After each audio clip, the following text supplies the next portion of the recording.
Yo tout le monde, c'est Neox Reptile et on se retrouve pour la vidéo tuto du substrat naturel pour Pogonavitep. Donc il a mis un peu de temps parce que c'est beaucoup de préparatifs, il faut faire des tests, mais voilà, donc j'ai tout ce qu'il nous faut devant nous pour faire un très beau substrat. Donc je vais un peu vous présenter tout ça. Donc une balance, vous me voyez là, du sable, donc du sable rouge, sable Exoterra. Moi j'en ai 13 kilos. Là c'est un petit test que j'ai fait. Alors, par exemple des béchères ou des gobelets, des choses comme ça pour faire les mélanges, de l'argile. Donc là, c'est de l'argile pure. Donc c'est comme de l'argile de potier. Donc on la reçoit sous, elle est toute molle. Donc sous truc à vide pour pas qu'elle sèche. Donc je vais vous montrer un peu. Ensuite, des pigments naturels d'oxyde de fer rouge. Donc 75 grammes. Donc oxyde de fer, c'est ce qui donne sa couleur toute rouge. Voilà. Ensuite, donc des petits trucs pour remuer. Là, c'est un test que j'ai fait. Donc, vous pouvez voir le résultat que je veux obtenir pour mon Pogoda. Donc, on a d'un côté sableux, mais d'un côté caillouteux, très utile, tout en étant rouge. Donc, c'est très bien. Donc, beaucoup d'entre vous m'ont dit, quand j'ai montré les tests sur Facebook, m'ont dit écrase plus les cailloux, etc. Mais en fait, c'était vraiment le but d'avoir des petits cailloux comme ça pour avoir un petit substrat. Ensuite, là, c'est toujours de l'argile, mais là, c'est de l'argile qui vient du Valtin. Donc, c'est de l'argile 100% naturelle que j'ai extrait moi-même et je l'ai mise en poudre. Celle-ci, c'est la même, mais elle est en gros pack, donc en grumeaux. Donc, j'ai mis en poudre celle-ci. Je sais pas si vous voyez, mais il y a une grosse différence de couleur. Après, il vous faudra un gros récipient. Donc, moi, ça va jusque 15 litres. Donc, de l'eau pour l'argile. Une perceuse avec l'embout pour remuer. Donc, je sais pas si vous connaissez. J'ai fait plusieurs calculs. Donc, je sais pas si vous voyez, pour 100 g d'argile, pour bien colorer l'argile, donc en fait, on va utiliser cette argile. Donc, pour bien la colorer, cette argile, il faut 2 g de pigment. Donc, pour qu'elle ait vraiment la couleur rouge. Donc, on a 73 g, comme j'ai déjà utilisé 2 g pour faire ce test. Donc ça va nous donner 3 kg 650 g d'argile. Donc, après c'est des calculs, on part sur du 100 g d'argile, 150 g de sable. Donc 100 g d'argile, c'est 40%, et 150 g, c'est 60% de sable. Après, ça nous donne 5474 g de sable. Et voilà, donc on arrive à un bon résultat pour 73 g de pigment d'oxyde de fer. Mais là, nous, c'est pas assez, donc ça fait à peu près 9 kg. Donc en tout de sable et d'argile. Et moi, dans mon terrain de mon Pogona, bah, j'ai au moins 20 kg de sable vers là. Donc je vous remontre un peu tout ce qu'il faut.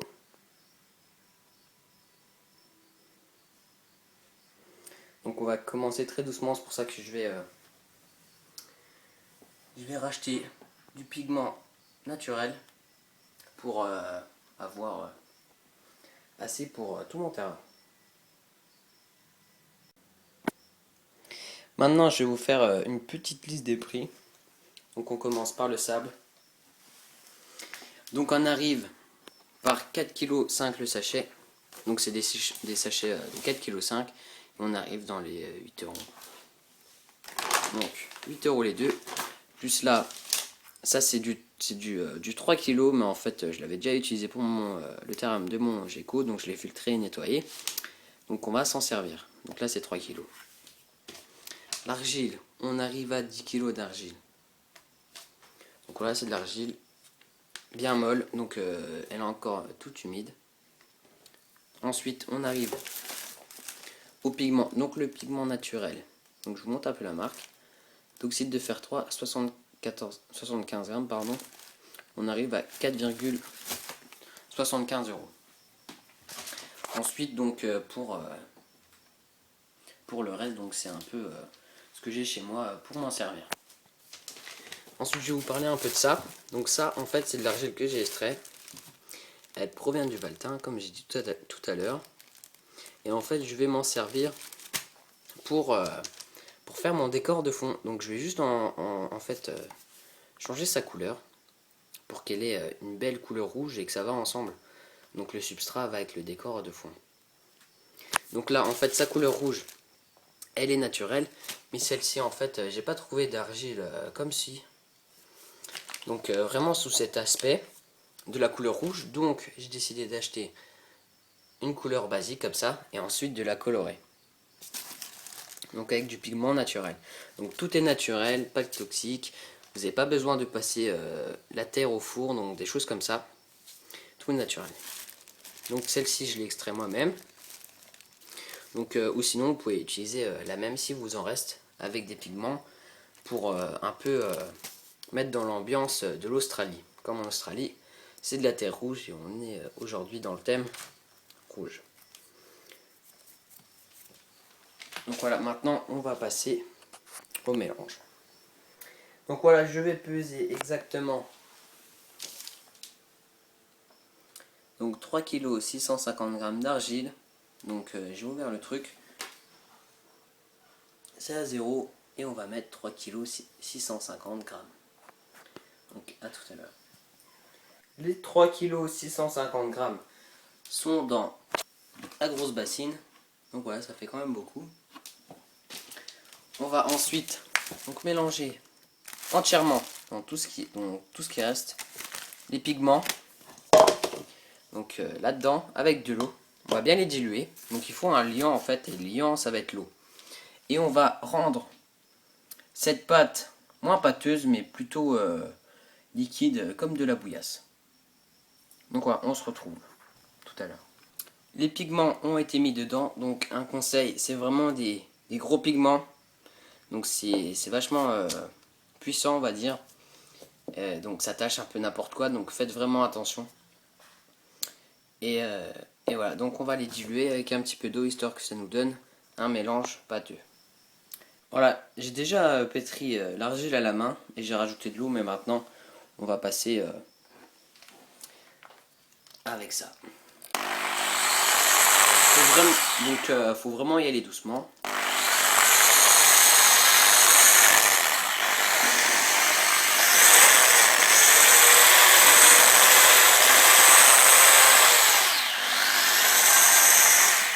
Donc je vais faire ça tranquillement et je vous montre le résultat. Comme ça tresse un peu, je vous conseille de mettre un bon vieux journal dessus et puis laisser une ouverture pour pouvoir voir et puis mouliner. Donc je sais pas si vous voyez bien, mais là ça donne une bonne pâte. Donc encore quelques minutes et ça sera bon. Donc voilà, je viens de finir, je vais juste vous montrer comment vous devez avoir la mixture. Donc, je vous montre un peu, donc faut vraiment que ça donne un truc comme ça. Donc si possible avec pas trop de grumeaux, donc je sais sans grumeaux ça faudrait y passer des heures. Mais un bon truc bien pâteux comme vous voyez. Et voilà, et on va rajouter le colorant. Donc le voici, donc ça donne une pâte aussi donc très rouge, bien vif, et on va la mettre dedans.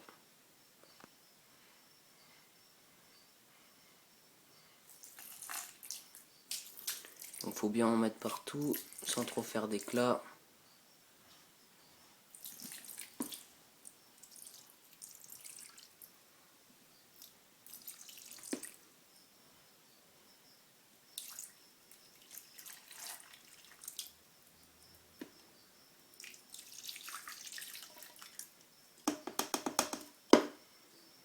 Et ça on rincera. Donc voilà, je vais remélanger tout ça et on se retrouve après. Donc voilà ce que ça donne. Donc comme je peux vous montrer, donc ça fait un petit truc. Donc c'est assez, faut que ça fasse comme une bouillasse. Donc voilà, il n'y a pas d'autre terme. Que ça soit un mélange assez vaseux, en même temps assez fluide. Et ce que je vous conseille, c'est de rincer à l'eau. Donc là, vous avez mis les colorants parce que ça colore vachement. Et comme ça, vous pouvez gagner en couleur. Mais aussi de rajouter de l'eau, vraiment petit à petit, avec tout ça. Pour vraiment donner un beau mélange. Et ensuite, ceci sera mélangé au sable. Donc, d'après mes calculs, ça va être 5 kg 474 de sable.